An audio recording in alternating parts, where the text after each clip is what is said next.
माँ का बंटवारा। रोहन और मोहन दो भाई थे।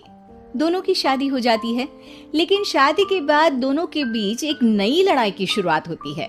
और लड़ाई इस बात की कि माँ को रखेगा कौन। देखो रोहन, इस बार मैंने माँ को पूरे 8 दिन ज्यादा रखा। तुम समझ सकते हो कितनी तकलीफ होती है। कैसे कैसे करके तो मैं घर चला रहा हूँ। अरे वाह भैया वाह, 8 दिन ज्यादा में तो आपका बजट खराब हो गया। याद है 2 साल पहले जब आप दिवाली में अमेरिका गए थे तो मैंने पूरे 17 दिन माँ को एक्स्ट्रा रखा था। अब बात निकली है तो मैं बोल देता हूँ, तुम्हारी बीवी ने माँ को जो साड़ी देकर भेजा था ना, वो सेम साड़ी मेरी नौकरानी भी पहन कर आ गई थी। पता है कितनी शर्म महसूस हुई मुझे। तभी वहाँ मोहन की बीवी आ जाती है। बस करिए रोहन, मैंने तो अच्छी ही साड़ी दिलाई थी। अब क्या एक बुढ़िया के लिए मैं डिजाइनर कपड़े लेकर आऊं? कम से कम लाई तो, आप तो वो भी नहीं करते। तभी वहाँ रोहन की बीवी भी आ जाती है। देखो हम क्या करते हैं क्या नहीं, ये हमें ना बताओ। अगर हम गिनाने में आ जाएं कि हम क्या क्या करते हैं ना, तो शर्मिंदा हो जाओगे आप लोग। दूर खड़ी माँ बच्चों के साथ बच्चों की सारी बातें सुन रही होती है। वो अपने कमरे में जाती है जहाँ रोहन का बेटा उन्हें कहता है, दादी मैं बड़ा होकर पैसे कमाऊंगा तो आपको बहुत खुश रखूंगा।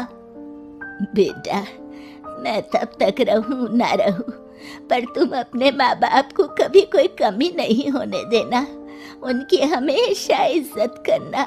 तभी वहाँ रोहन की बीवी आ जाती है। अरे माँ जी, क्या उटपटांग मेरे बच्चे को सिखा रही हैं? मैंने हमेशा अच्छी शिक्षा दी है, आप कुछ गलत ना सिखाएं।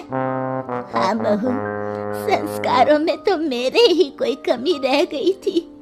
हाँ हाँ सुन लिया मैंने। जाइए अपने कपड़े समेटिए और निकलिए कुछ दिनों के लिए। हम भी सांस ले, थोड़ा तंग आ गए हैं। सास बैग लेकर कमरे में जाती है जहाँ उसके दोनों बच्चे होते हैं। चलो माँ, अब इन लोगों के सुख के दिन है। अच्छा माँ, ले तो जा रहा हूँ लेकिन ढंग से रहना। हाँ अरे एक मिनट, अच्छा माँ ये हार जो पहन रखा है ना, इसे निकाल कर रख दीजिए। अरे माना कि आपका है लेकिन महंगा है, कहीं वहीं ना छोड़ आइएगा। भाभी, ये हार माँ को पापा ने दिया था, मरने से पहले तो वो ये हार निकालेंगी नहीं, तो हार का ख्वाब तो आप छोड़ ही दे। ये बोलकर वो लोग वहां से निकल जाते हैं। देखो मुझे तो तुम मेरे मायके ही उतार दो, मैं तो इस बुढ़िया के साथ रहने से रही। अरे ये क्या बोल रही हो, माँ सुन रही है ना।